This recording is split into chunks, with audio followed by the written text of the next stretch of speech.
All, this is Dr. Mubin Sayed from Drbeen.com. Hope you're doing well. Today we are going to look at a very important topic, and that is if the children should go back to their schools or not. And so there are a couple of papers and articles that I'm going to refer, which in turn refer a number of studies as well. I would request all of the cool beans here to look at both of the articles. In my opinion, one article leans more towards yes, children should go to schools, and the other one leans more towards there is a risk there as well, be careful. So I would like us to see both the possibilities of the what can happen and what cannot happen when the children go back to school. So let us start our discussion. I'm going to first share both the articles and the description. The links to the articles are in the description as well.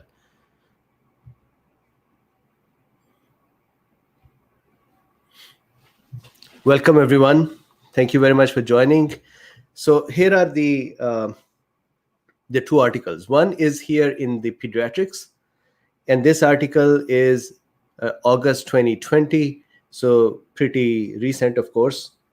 And let me show you, this article has a leaning towards, and somehow it is not hiding this.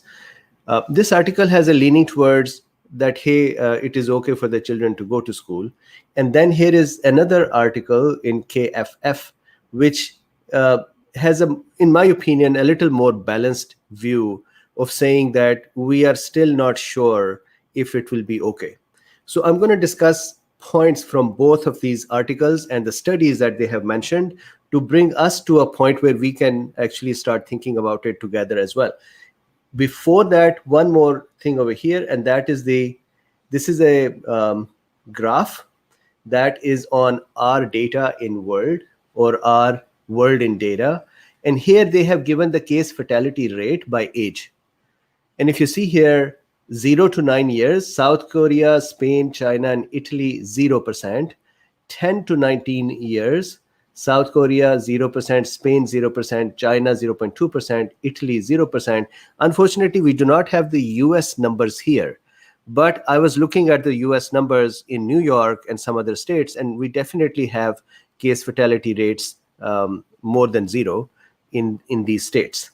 And also keep in mind that the spread and the dynamics of the virus and the people's behavior are different in the US compared to other countries. So this is not an apples to apples comparison, but still we have to look at the data that is available to understand what can happen. So 10 to 19 years, South Korea 0, Spain 0, China 0.2%, Italy 0, and then 20 to 29, as you can see, then the numbers increase. Now the question is, why does this happen? And I had done a discussion before as well, in which I went into a detail of the immune mechanisms which are different in children than adults. We will look at those mechanisms today as well, but more from a high level. So let's start our discussion. So first of all, this paper here, I keep calling them papers. Please, when I say paper, take it as an article. This article over here is what I have some points from. So here is what they've been saying.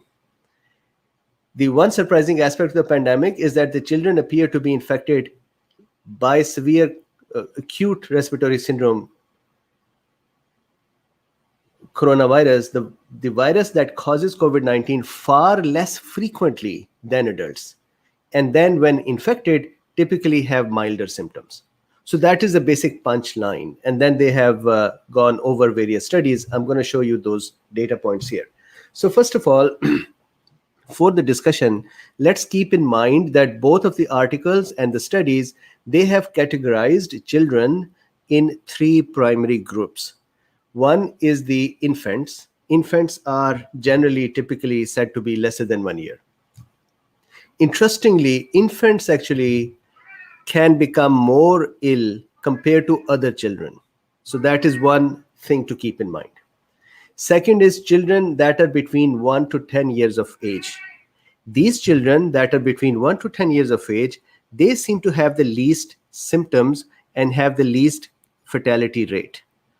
Then children above 10 and below 16 years of age, they seem to be, once again, compared to older adults or 16 and above, they seem to have less infection and milder infection as well. So some of the data points that are expressed here or presented, one is from Geneva, Switzerland, March 10th to April 10th. So again, none of these. So yes, Luffy's here. And I have to tell you, Luffy would only speak when the lecture, the lights are on in the studio and we are talking. Because on Sundays when I have an off, Luffy does not talk at this time. So he somehow has this thing that if I'm speaking and there are lights on, he thinks that he needs to chime in. So Geneva, Switzerland, March 10th to April 10th, 2020, they contact traced 40 children that were COVID positive and were hospitalized. They were all lesser than 16 years of age. They were all confirmed COVID-19. And interestingly, when they did contact tracing for those children, only 3 of them seem to have gotten the infection from other children. And the remaining children, that is 37, had the household contact. That means they had somebody else in the family who was sick, and then they got it. So that is one data point. Secondly, Wuhan, China, January 20th to February 27th. And I'll just keep showing you that over here as well. This is the Switzerland, Geneva that I just discussed. And now this one, the second paragraph here, this is the Wuhan, China. And after that, this is the France and then South Wales. So Wuhan, China, January 20th to February 27th. They looked at 68 children who were confirmed COVID positive and they were hospitalized.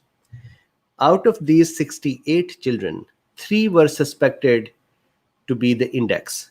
That means they were either infecting others or had gotten the infection. The remaining had household contact with the adults who were sick. So that is also an interesting one. Out of 68 hospitalized children, 3 were had gotten it from other children or had transmitted one of these 2. Then in France, this is one person. In France, they had a 9-year-old boy who had coronavirus infection, influenza A infection, SARS-CoV-2 or the COVID-19 all simultaneously. And then he had exposed another 80 classmates from 3 different schools. And interestingly, no one became sick from his contact. It kind of is interesting for me because I cannot imagine why, but anyways, that is how it is. And we'll look into the mechanisms as well. But still, I wonder if these things are entirely accurate. So he did not become sick. Schools did have other respiratory infections. So in those schools where this child exposed 80 other class fellows or classmates, these classmates had other infections, for example, common cold. So that means respiratory system infections were continuing. The transmission was happening. However, this child or the COVID-19 was not transmitted as much.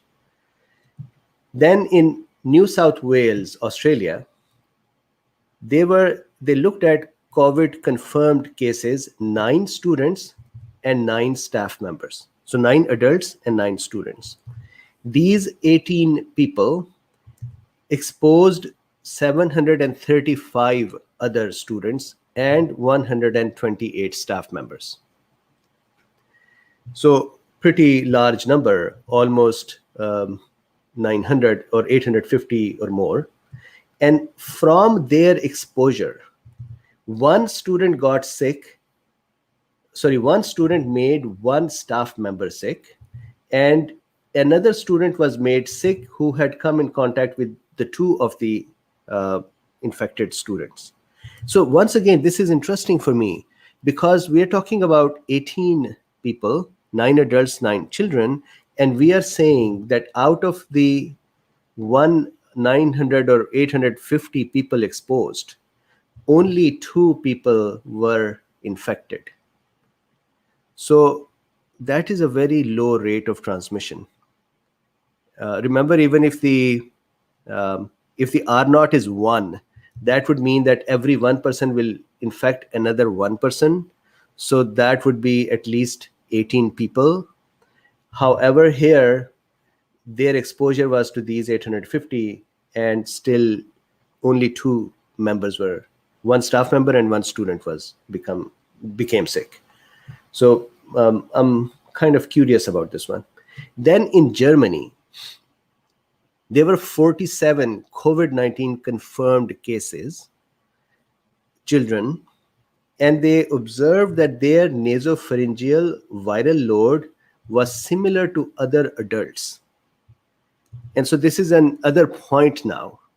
And that point is that the viral load. So some of the people have been looking at Twitter and some other messaging boards, and people keep saying that children cannot transmit because they do not have the viral load in their nasopharyngeal area. I actually think that this is not that way. The studies that I've seen, it is possible that children lesser than 10 may have lesser viral load. However, children 10 and above have an equal viral load. This may be that because children are developing milder symptoms, maybe they are coughing and sneezing lesser than others. And because of that, they are transmitting less. But remember that we have been discussing that this is a aerosolized pathogen as well. It can actually be in breath as well. You don't have to cough or sneeze. So once again, for me to say this may be entirely accurate is difficult, but these are data points. So I cannot just look at the data point and then say, fine, this is wrong. I have to present the data point to you, and then we can make up an opinion, and I will put my opinion at the end. Now, what is the reason? What is the scientific reason? What is the medical reason that children are affected less? And number 2, they have milder symptoms. And number 3, their duration of illness is less. Sometimes just asymptomatic, they don't even know. And being asymptomatic may be another issue where we actually do not test those who are asymptomatic. So we don't even know if the child got the infection or not. So let's look at some of the differences. So on this side are children, and on this side are adults. And my apologies for the cartoons. I think that they look good. Anyways, so on the children's side, we had done this discussion before, that the children have more natural killer cells compared to adults. And this is a fact, that children's natural killer cells are more than the adults. And we have talked about the natural killer cells before as well. Does anyone remember how do the natural killer cells work? So if this is a natural killer cell, NK cell, I usually make them bad asses. So they're pretty badass cells. So why do you know how do they work? So let's say this is a natural killer cell. Natural killer cells are the cells that inspect every other cell they come in contact with. So let's say this is another cell, normal regular cell, and the natural killer cell comes in contact with it. What natural killer cells do is that they check for the normal cluster of designation or the normal proteins that are present on the cell membrane of the cells. And all of our cells have clusters of proteins on them, just like ships in a sea. Similarly, if the cell membrane was a sea, there are ships in there, and these ships are proteins. And every kind of cell has a special kind of protein that are sitting on its surface. We call them cluster of designations, or CDs. And these are different for different cells. Natural killer cells' function is to go and check out those proteins and see the density of the proteins is correct or not. And the reason that they are doing this is that if a cell is virally infected, so let's say this cell has virus in it, coronavirus. When the cell is infected with a virus or a pathogen, the pathogen or the virus will take over the cell's machinery and would deprive the cell from making its own proteins. The result is that as the cell cannot make its own protein or its own structures, those structures will not appear on the surface. And because proteins are now not appearing on the surface, that is what natural killer cell can detect and then know that this is a sick cell, and the natural killer cell would then kill this cell. This is the same case with the cancer cells as well. Cancer cells also become disobedient in our system. They become rogue, and they start developing the cell's normal functional machinery, and they start developing machinery that would just allow them to keep replicating and keep growing and become immortal. In that process, the cell's normal proteins are not made, and when they're not made, this cell, a cancer cell, would also not have the normal cluster of designation proteins on it. And when the natural killer cell would touch that cell and feel it, and it would not see the CD proteins on them, it would know that this cell is also sick. And so natural killer cell would kill cancer cells or virally infected cells as well. So back here in the children, natural killer cells numbers are more. That means that immune surveillance is high in them. The cells that are going to look around and look at sick cells, these natural killer cells are more, and the sick cells would be taken care of quickly, and that probably helps children. Compared to that, in adults, the density and amount of the natural killer cells compared to children is less. So that is one difference. Then another difference, and we have talked in detail about these, the children under 10 years of age have lesser expression of ACE2 receptors or enzyme in their nasopharyngeal area. What does that mean is that a child who is lesser than 10 years of age, when the virus arrives in their respiratory system, the virus would have lesser places to hang on to and to hold and to infect the cells. Compare that to adult cells in our nasopharyngeal areas. The cells that we have a very high amount of ACE2 expression, which allows the virus to easily find something to hold on to and infect the cell. So this is another reason why children get less infected. And again, please, I keep saying lesser than 10. The children who are greater than 10 or more than 10 and 10 years of age, they have equivalent expression of ACE2 compared to adults. Then this is also an important one. and look at these two guys. I drew them and I was laughing. So in children, the immune system is better trained. And we talked about it in the past as well, that we have two immune system wings, correct? We have adaptive arm. So let's say macrophage is part of it. Dendritic cells are part of it. Then B cells, NK cells, monocytes, many cells are part of the adaptive arm. This is the first, sorry, I shouldn't call it adaptive, innate arm. This arm is the first responders. Whenever a pathogen or allergen comes into our body, these guys are the first to respond. Then, as we have been talking about it, then these guys would in turn activate the T cells, the naive T cells, which will then activate T helper 2 and or T helper 1, which will then cause cytotoxic or CD8 T cells to become active or B cells to become active, and B cells will make antibodies. We have done this discussion many times. This part is adaptive arm. And when this adaptive arm learns about a virus or a pathogen and remembers it, then we call these cells that remember it as memory cells. On the other hand, it was thought that the innate arm actually does not have memory. But in the latest studies from 2008 onwards, studies have shown that the cells of the innate arm, for example, macrophages or dendritic cells and monocytes, they change their own DNA material to become more efficient for the viruses or pathogens they become exposed to. And we call that as memory as well. And this is called trained memory. So we have given a different name to them. we've called this to be trained memory.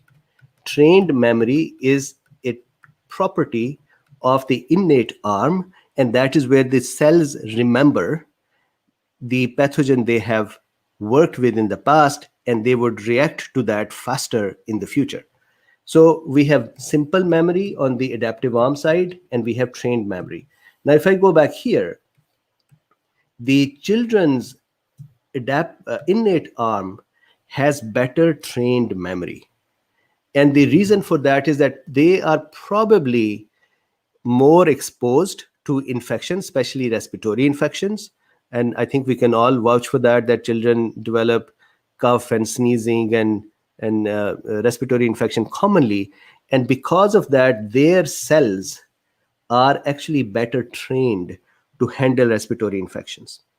Compare that to our cells, adult cell. So if you see here, he only have a little, dinner knife and and a spork or the fork, while this guy has his own little lancet and the shield here.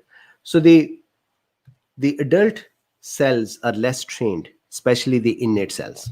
And because of that, the virus can slip by the innate cell system more easily in adults compared to children.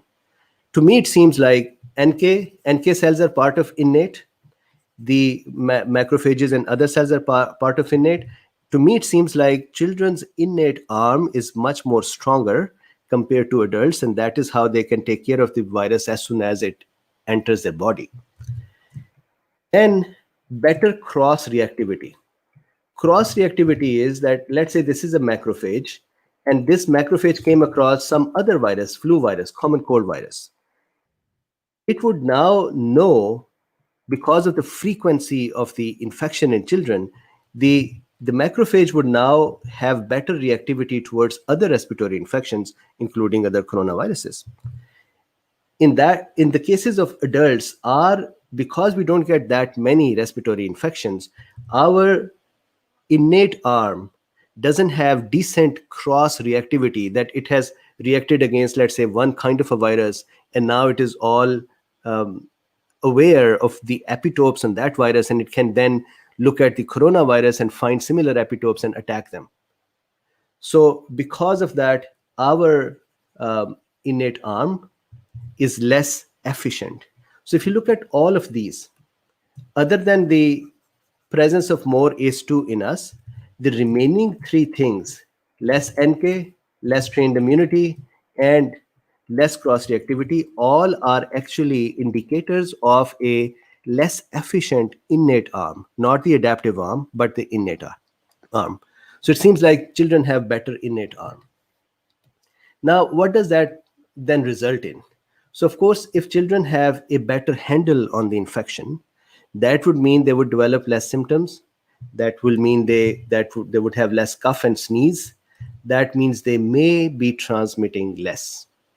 And once again, I want to say this, children lesser than 10 years of age are known to transmit less. However, children 10 years and above are known to transmit equally like adults. However, they still have lesser symptoms.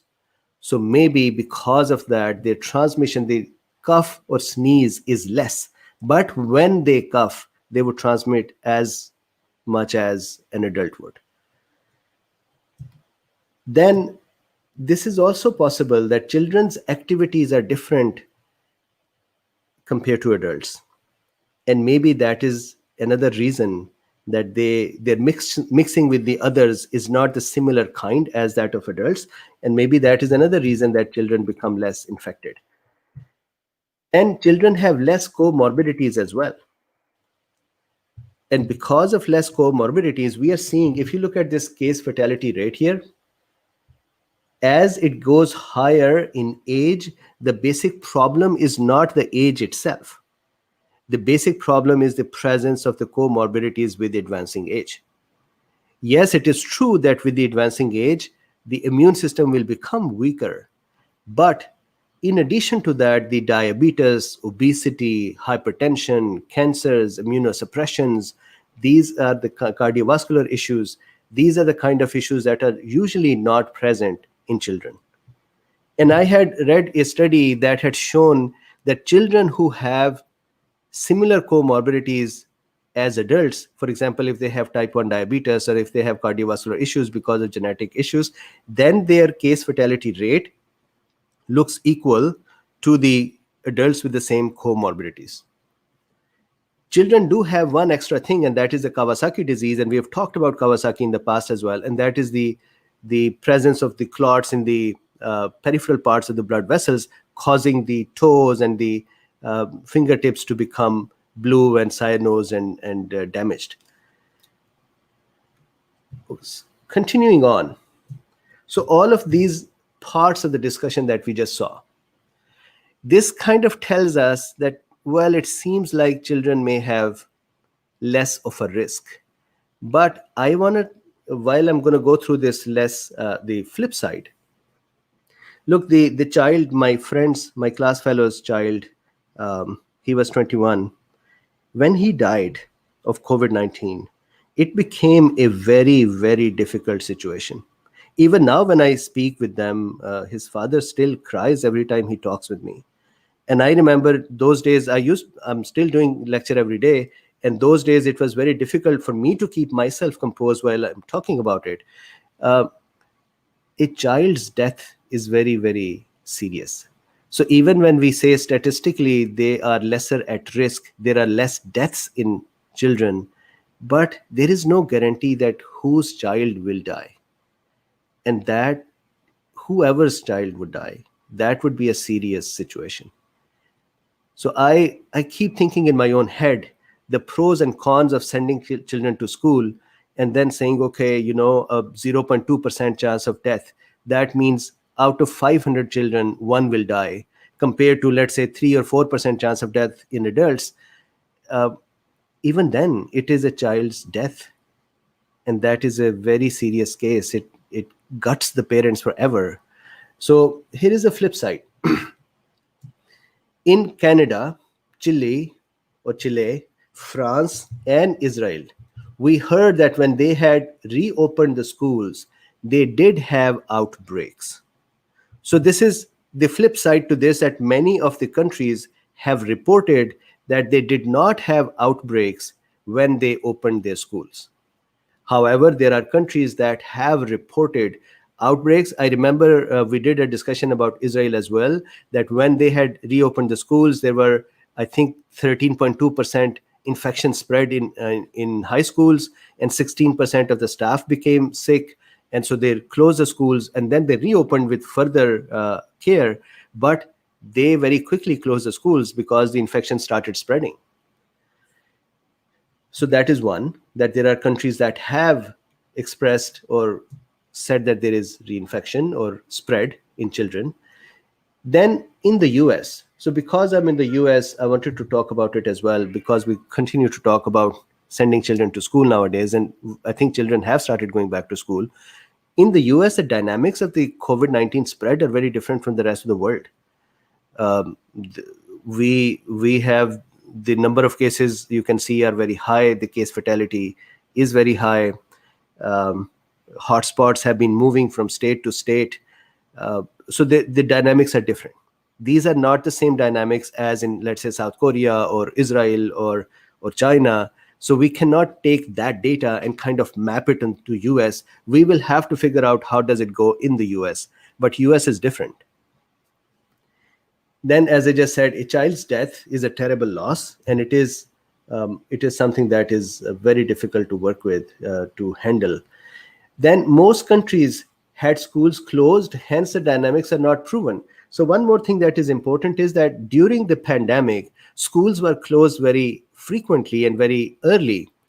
And because of that, we haven't really studied the children. So far, the studies from the children that we have are the children that are at home. And they are the children who are, let's say, 0.2% case fatality rate. But these are mostly the children with the closed schools. When the schools will open, then what will be their dynamics are not known. And this is why I feel bad that when we keep pushing the children to say, okay, they can go back to school, we do not know what will happen once the schools are open. And Sweden is an interesting case. I remember when I had done the first discussion on Sweden, people yelled at me so much that Sweden is a good case. Some said it is a bad case. I thought they were taking a big risk. So here, Sweden kept their schools open. And what they have said are two things. Number one, they said that they have not found that children made the staff, the adults, more sick than if the same adults were in other professions. So that is one study they sent, that they don't think that the risk to adults or the teachers is greater with children compared to any other profession. That is one. Secondly, there have been children's death in Sweden.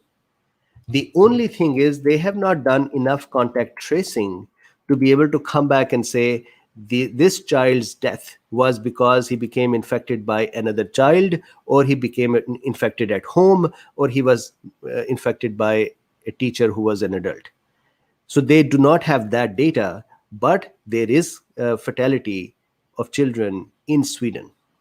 So Sweden is the only interesting one because they did not close the schools. Actually, if somebody would not send their children to school, they would cause the public service, task force to come and bring the children and do whatever fines to the parents. Then from South Korea, there is a report that children that are lesser than 10, they transmit less compared to the children that are more than 10. So this is a discussion, and I see a few comments here as well. Let me just look at these comments. So what I'm seeing here, child obesity is a factor. Absolutely. And child obesity, so Kent is saying child obesity is a factor, maybe more so in US. That is correct. And not only child obesity, even early diabetes is very common in the US children as well. And I was looking at a picture that had come on top, I think on the front page of Reddit, where they had shown a school that just opened up and the children were all over the place in that school. And that, of course, is going to cause issue. A few children were wearing masks. I do not know why people keep talking about masks as this is something bad. Somebody had put a comment that was so weird yesterday. They had said that having a mask, so I'm going to use my eyeglass thingy here as a mask. They had said that having a mask is causing Legionnaire to increase. Legionella is a pathogen of the wet, moist surfaces. Mask does not make it so wet and moist that the Legionella would start living on it. So no, it is not. Masks are not going to cause Legionnaire.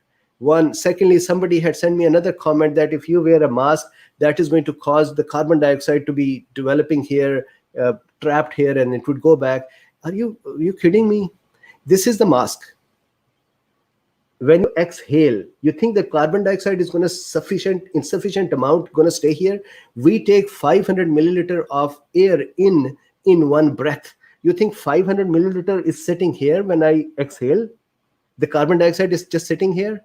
That I do not agree with folks who thinks that wearing mask is a problem. Wearing mask is very, very important. Just like hand washing, cleaning, physical distance, most important thing to prevent from this infection is masks.